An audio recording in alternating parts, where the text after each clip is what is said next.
quais são as 5 etapas de atendimento ao paciente, do começo do seu primeiro contato com ele até o dia que você dá alta. A gente vai falar sobre todo esse processo no vídeo de hoje.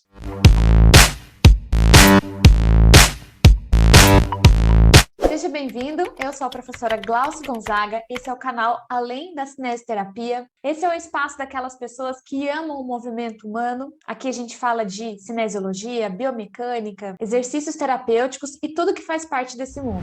Hoje eu quero contextualizar para vocês onde o exercício terapêutico é colocado dentro desse processo, desse relacionamento que a gente desenvolve com o nosso paciente. A gente não vai chegar nele, oi, tudo bem, seu João? Vamos começar a fazer exercício. Então tem todo um processo que vem antes e que vem depois da implementação desse exercício terapêutico, que é muito importante de ser trabalhado.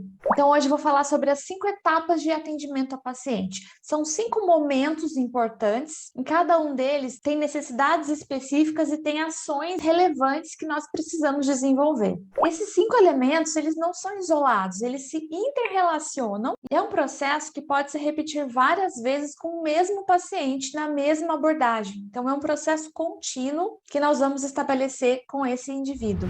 O primeiro deles, e eu diria que é o mais importante, é a avaliação. Não tem como você propor um exercício terapêutico ou qualquer outra conduta para ele sem antes conhecer as reais necessidades desse indivíduo, sem conhecer as suas queixas, sem conhecer as suas manifestações. Então, a avaliação é sempre o nosso primeiro contato com o paciente. Ela serve para indicar alterações, disfunções. A gente precisa ter um tempo para ouvir, para fazer uma escuta ativa sobre todas as queixas que esse paciente tem. O fisioterapeuta vai fazer o julgamento clínico com base nessas informações coletadas no momento da avaliação. Então, no nosso primeiro momento com ele, a gente inicia o relacionamento por meio da avaliação, mas isso não quer dizer que ela vai ser realizada somente nesse momento. Muitas vezes vai se justificar uma série de reavaliações, porque o estado desse indivíduo também vai se modificar com o tempo. Dependendo do estado desse paciente, pode ser que você tenha que fazer reavaliações a cada atendimento, ou a cada semana, ou a cada quinzena. Isso você vai estabelecer de acordo com as alterações que forem observadas no estado dele. É claro que, se você tiver que fazer reavaliações a cada contato com ele, a primeira vai ser mais extensa, vai ser mais profunda, e as demais vão ser apenas para checar alguns pontos específicos. Senão a gente passa o tempo todo só fazendo avaliação. Nesse momento da avaliação, a gente também vai estar com os olhos atentos para a possível necessidade de encaminhamento desse paciente. Então, a gente não está ali somente para ouvir as queixas dele, mas também para investigar se o problema que ele apresenta é algo que a gente pode resolver. O paciente não é obrigado a saber qual profissional procurar. Então, ele pode ter ido num fisioterapeuta, mas pode ser que o problema dele seja de fato resolvido com um médico, ou com um psicólogo, ou com um fonoaudiólogo, enfim. A gente também precisa ficar atento a isso. A possível necessidade de encaminhamento para um outro colega, um outro profissional. A segunda etapa é o diagnóstico. O diagnóstico, ele é consequência de uma avaliação bem conduzida. Se você aplicou as questões certas, os questionários, as intervenções adequadas para esse caso, para essa queixa que o paciente está apresentando, o diagnóstico vai ser um resultado disso tudo. Nesse momento, o fisioterapeuta vai organizar todas as informações que ele já colheu no momento da avaliação e agora ele consegue ter uma visão geral desse paciente. Agora ele tem informações para estabelecer um prognóstico, um plano de tratamento, as estratégias de intervenção, sempre de maneira individualizada. O fisioterapeuta realiza o diagnóstico cinesiológico funcional, que é diferente do diagnóstico médico. A terceira etapa é o prognóstico e o plano de tratamento. Então percebam como uma coisa vem encadeada na outra, né? Elas realmente se interrelacionam. Inclusive tem vídeo aqui no canal só falando sobre prognóstico, sobre a definição desse termo e como que ele se aplica. Então basicamente no prognóstico a gente define até onde a gente é capaz de chegar com o nosso tratamento diante das condições reais e únicas que aquele paciente apresenta, e isso é correlacionado com um determinado período de tempo. E nesse plano de tratamento, o fisioterapeuta vai deixar muito explícito, de forma muito detalhada, as intervenções que ele vai utilizar, o tempo que cada uma delas vai durar e a frequência com que elas serão realizadas. Lembrando que esse processo é dinâmico, então não é nada engessado.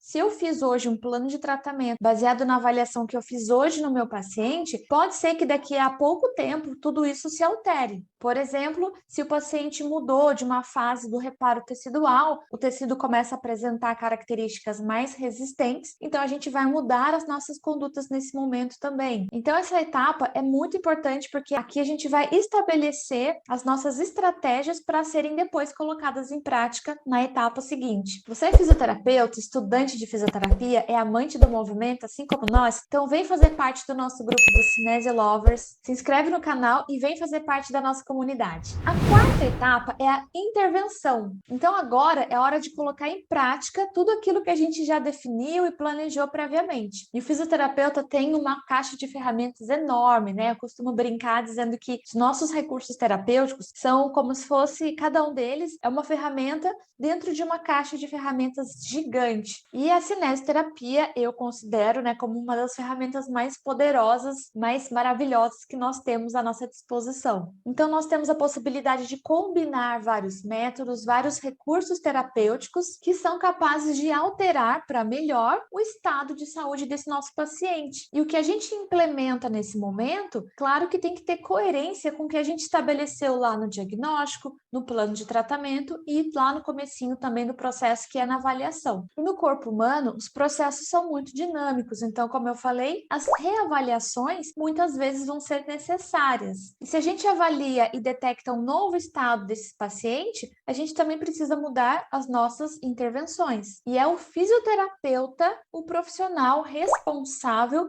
por definir o momento, a necessidade de se fazer uma nova avaliação.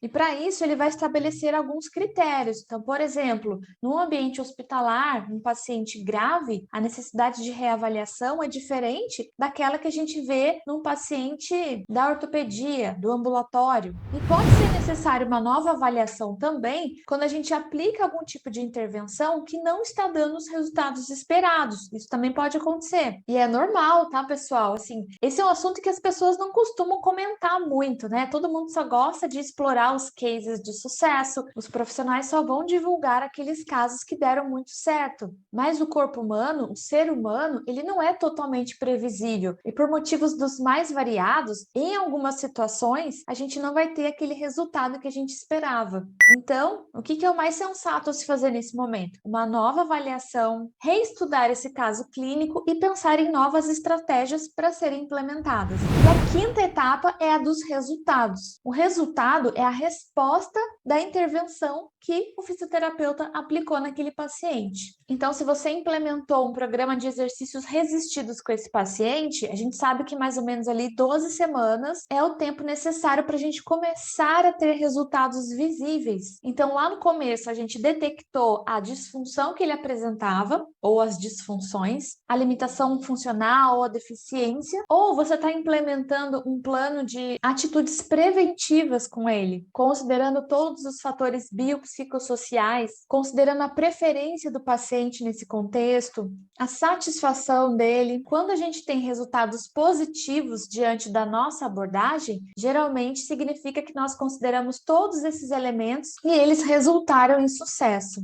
Quanto tempo demora para a gente implementar essas 5 etapas? Isso é extremamente variável. Pode ser um mês, pode ser uma semana ou pode ser uma vida inteira. Depende muito do estado geral de saúde desse paciente, das comorbidades que ele apresenta, dos objetivos do tratamento. Mesmo que você tenha sucesso nos seus resultados, pode ser que mesmo assim você precise fazer novas reavaliações e novas implementações. Eu espero que esse vídeo tenha te dado clareza sobre todo esse processo e eu achei importante colocar esse vídeo aqui no canal, porque a gente fala dos exercícios, mas eles não vão cair de paraquedas na nossa atuação profissional. Tem todas essas 5 etapas que contextualizam a nossa abordagem profissional. Se esse vídeo foi útil para você, dá um like e já faz a sua inscrição. Um abraço e até a próxima!